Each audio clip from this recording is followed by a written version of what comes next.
Thank you, Maiwa, for the latest in the interesting world of sports. Let's see how the Super Eagles perform later today. Yes, indeed. We'll be rooting for them. Indeed. Well, the debate on the need for international oil companies to relocate their headquarters near their host communities has been on for a while now.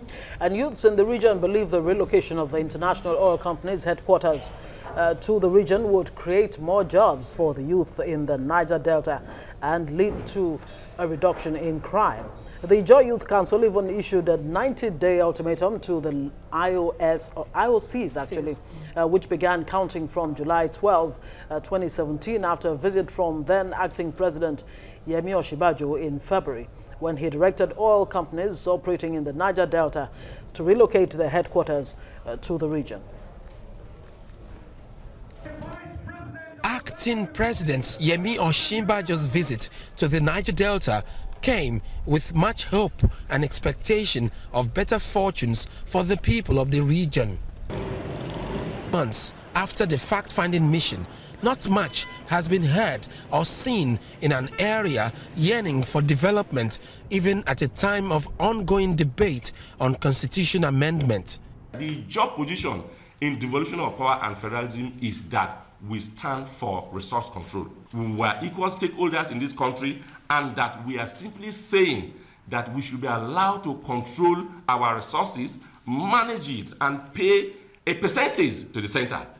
We are not asking to leave Nigeria. We want to continue to remain in Nigeria, but that these conditions must be met. The IYC has a message for the international oil companies. IOCs, multinational companies that are doing businesses in the Niger Delta should please do well to relocate their offices back to the Niger Delta. Ofieteme George, TVC News, Yenagoa, Bayelsa State. For joining us to discuss this issue is Presido Gomarai. He is the publisher of Ijo News. Good morning to you, and thank you for joining us on the show. Good morning. Yeah, thank you for joining us on the show. Now, of course, the countdown began in July, the 90-day ultimatum given to IOCs to relocate to the Niger Delta. But then, Total, for example, Shell, said that they have headquarters in River State, Port Harcourt. So this order shouldn't even apply to them at all. Well, that's the issue of Nigeria. A lot of semantics, a lot of game plan.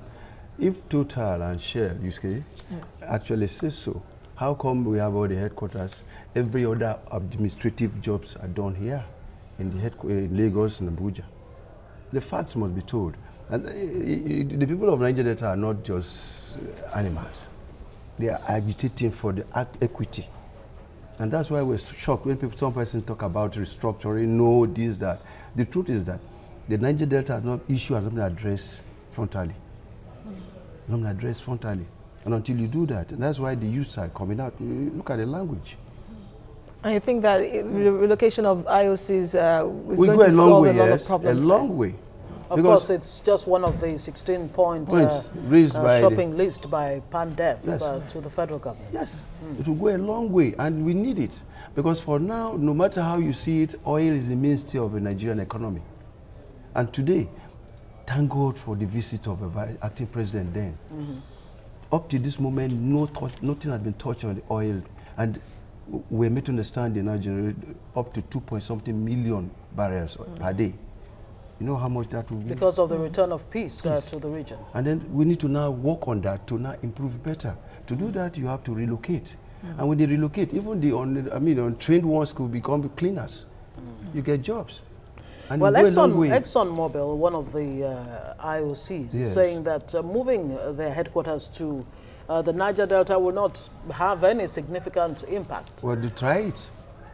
It will change the fortunes of the people. That's the essence. When you change the fortunes of the people, the thinking mentality of the boys who have nothing doing will be engaged in one or two jobs. And by so doing, you reduce the level of militancy. All right. Okay, talking about... You call it crime here. Some of us just believe that it's agitation. The style may be different, but it's agitation. You can't live in an environment, you see everything moving, and then you see other areas shining. And what makes other areas shine? It's unfortunate, but some way language you might say is hate speech. Abuja didn't come out of nothing. Abuja came from oil, completely. Oil. And we are thinking that we are from that part of the country. We don't need to be in Abuja to feel the impact of oil of your resources. All right. The coalition of Niger Delta agitators has set September the 3rd for the resumption of attacks on oil facilities in the Niger Delta region. And of course, you have this standing order for IOCs to relocate. Don't you think it is talks like this that is making the IOCs stay away? No, it's the IOC that is even creating the invention of these talks. If the IOCs mean well, they should gradually now show a degree of that agitation. The style may be different, but it's agitation. You can't live in an environment, you see everything moving and then you see other areas shining. And what makes other areas shine? It's unfortunate, but some word language you might say is hate speech. Abuja didn't come out of nothing. Abuja came from oil, completely. Oil. And we are thinking that we are from that part of the country. We don't need to be in Abuja to feel the impact of oil of your resources. All right. The coalition of Niger Delta agitators has set September the 3rd for the resumption of attacks on oil facilities in the Niger Delta region. And of course, you have this standing order for IOCs to relocate. Don't you think it is talks like this that is making the IOCs stay away? No, it's the IOC that is even creating the invention of these talks. If the IOCs mean well, they should gradually now show a degree of sincerity in gradually relocating. You can't relocate overnight. That's true. They have to get a location, they have to work. But if you see sign of sincerity or purpose, the people are not animals, they are human beings. They are human beings. Look at even this fact. In getting admission, you see areas like the Niger Delta are given higher level to score before you get admission to higher institutions. It tells you that they have a very good educationally advantaged. And that's why. But some of us, majority of us were born outside Niger Delta. Yet, for you to feel anything in Nigeria, you must state your state of origin. Once it comes to Niger Delta, your cutoff mark is higher. You have to score a higher point. Meanwhile, you are like me. I was born in Akwanga. I schooled in Mayar, Shandang. Finally, I ended up in Abeokuta. But yet, I filled my form before Bendel, now Delta. So what they believe that we are lighting, we have exposure. No. You get there, you'll be shocked. I come from a community called Patani. For more than 3 years, there's no light in Patani. And people from that area assume to be well enriched with knowledge. No. That's the area we're thinking that we need to really restructure, and they sit down and they tell ourselves the truth. We love Nigeria, we must remain as Nigerians. Yes, of course, that's a point that the IOC president just made there. Now, these IOCs, there was a time when their headquarters were, were actually in the Niger Delta. What happened? You think so? Where? Mention. Where? Shell, for example, has always been there and is still there. Where in the Niger Delta? Was it in Brutu, or was it in Koko, or was it in the rivers? Where? No. The argument is it was because of these agitations and, the violence and the militancy that actually drove them away from the Niger Delta. Realistic. Militancy came about when they found out that things are not going as expected. When you are denied everything, it's not lately. Completely dark out. I just told you, Patani. That's the border town between Delta and Bayelsa. No light for the past 3 years. But then it seems that state governments in that region have not pulled their own weight, really. No. Have they done enough for their own people? Everybody has their own point of argument. For me, I think the state governments are trying. Moderate. Yes, well, if you have to look at what the challenges they face too, they have their weakness, yes? There's no perfect, nobody is scoring that, but because they get more money from the but government? The demands, they are higher. You get so much from that part of the country, and you give them what are you saying? How many local governments do you have in Delta? How many do you have in Bayelsa? And don't forget, we share, the national cake is shared based on local government, and then, I don't know if you're understanding me. Like a state like Bayelsa, how many local governments? 8. So when they say each local government in the country gets one loaf for bread, Bayelsa will get 8 loaf for bread. Meanwhile, the demands of Bayelsa. And that's why you see sometimes they fight themselves. And that's why there's so much division, because everybody wants to bring his own style to develop the area, which will not all go well. So if government mean well, let these IOCs, You see, at the point, then the acting president, I keep saying it, it's like the reincarnation of one of my great fathers, Chief Obafemi Awolowo. He has that feeling for the people of Nigeria. And after his visit, check out. Of course, this debate, this discussion over the relocation of IOCs, you know, it's a result of the acting president then directing that the IOCs should move their headquarters to the region. According to him, he says it's the right thing to do, and he actually, you know, got Ibe Kachiku, the Minister of State for Petroleum, to begin the process of getting, of engaging the IOCs to do just that. But is it enough for this government to give that directive? What more can the government do? Because the IOCs don't seem to be budging. They're not moving. Because that's the game plan. You see, any situation we find today is a strategy by a particular group to shortchange a particular section of the country. So what should governments do to get the IOCs to actually move? I expect that the Petroleum Ministry should be able to put their directives and not forcing them, because it's democracy. They use necessary instruments. Okay, but do you legislative actions. Abi? But do you suspect political inner workings somehow? Yes, now. Why wouldn't I suspect? You know, there is this new language of hate speech or no hate speech. If not, we use the language they use against us. Somebody told us that the oil that is in the Niger Delta is from somewhere in the north. And they own it. Is that not a language that we were supposed to have hurt the people of Niger Delta? But you see, check out the Nigerians. The highest level of comedians are from Niger Delta. We are lovable, peace-loving people. We are all over the country, just like our Igbo brothers. Am I lying? No, it's the truth. Well, like they say, necessity is the mother of invention. Yes. Maybe, you know, like Yorubas would say, now, I won't even bother to translate that because it will lose the meaning.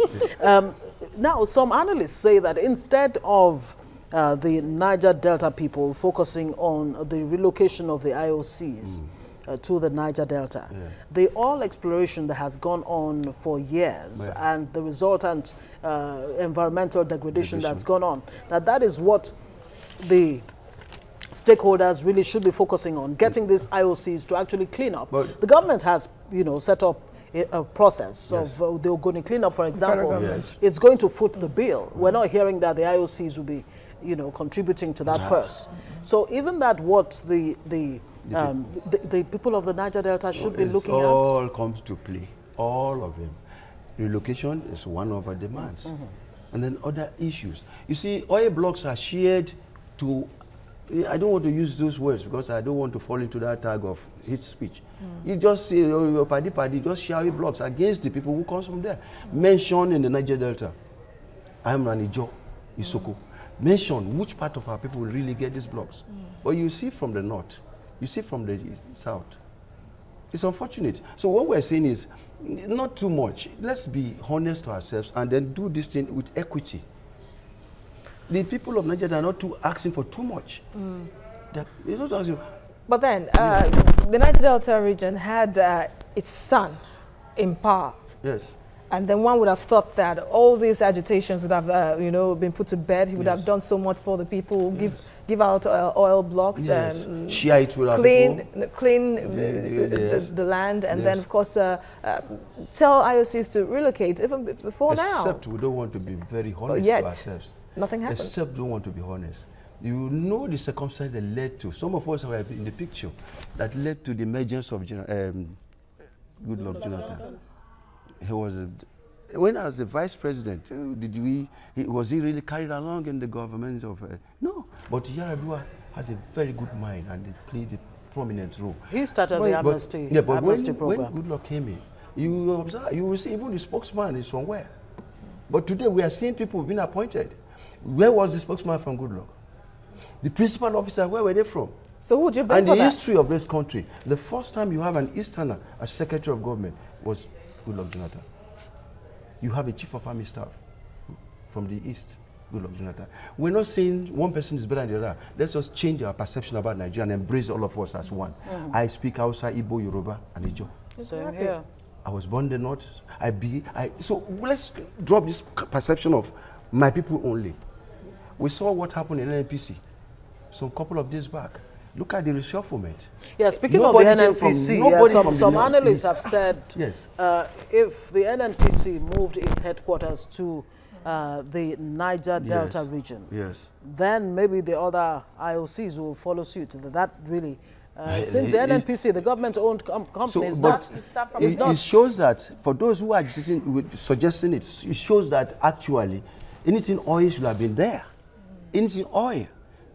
Anything oil related should be in that neighborhood. So you see, when you empower the people, the workers will benefit, the cleaners do benefit. And then at the end of the day, what happens? You see people smile. But when you see people just fly in by craft, helicopters on Monday, and then check out on Friday, and they make use of our girls, you go there, you see funny children with yellow, Uibo skin. Let me use local. Okay, let's not lose sight of what we're I actually want to point out some of the points that the IOCs made in deciding not to move. And it's not the first time anyway, that the government, not just that, that Lagos offers each of the businesses a convenient and well-suited hub. I just said from which aggressive. The OICs or IOCs actually can operate efficiently and coordinate properly. Two, their primary federal government contacts were based in Lagos, and that the joint venture cash calls, which of course have now been scrapped, was based in Lagos. Absolutely. So these are the reasons. So what does it take them now to say, let's relocate? Is it not Nigeria? Are we not, if when you relocate them, it's not going to add to development of the interior area? Okay, but then earlier you talked about... You see Lagos, is it not overpopulated? Let's be honest. Everything is coming down here in Abuja. To be fair to the people of Nigeria, not only South-South, you now put some of these things outside. Then you see people on Monday all drifting to the area where you have oil going to do work on Friday. Trooping. That's why you have the roads are congested on those days. Am I lying? But if you are good in this area, concentrate on that. Okay, but earlier you talked about Nigeria avoiding my people-only mentality. Yes. And isn't that what this is all about? If you're saying... now that it's... Let me quickly make the point so that you can react to that. If you say that IOCs should relocate to the Niger Delta, isn't it going to promote the one Nigeria mentality and not instead promote my entitlement mentality of the Niger Delta people? Good.